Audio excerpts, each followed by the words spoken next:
bayaran kasi parang pambibili lang naman nila ng luxury goods. May ganun. Pambabiyahe lang naman nila. Hindi, joke lang. Tax refund ba? Tax Sakit. refund. Wala nga tayong tax refund eh. Pero wala, you have to abide. Especially, you're in the business. Pwede kang pagdiskita, pwede kang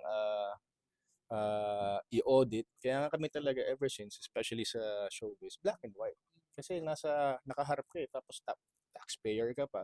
So no matter what happens, hindi ko na lang iniisip kasi pag iniisip mo pa kung saan napupunta yung binabayad mong tax, Sinisilip mo ba magkano? yun. Yung saktong pagkunwari ngayong buwan, oh my God, yun ang Ayun lagi ko kaltas. naiisip.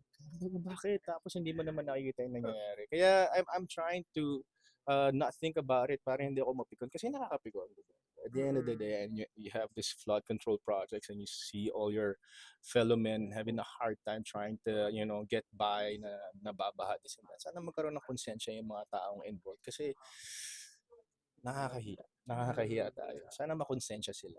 Kasi yung pera, saan ka ba dadalhin ng pera mo? Sana yung sapat na. Wag mo nang nakawan yung mga tao. Naghihirap na nga. Hahayaan mo pa maghirap pala. Magkaroon tayo ng konsensya. Yun na lang pwede ko sabihin.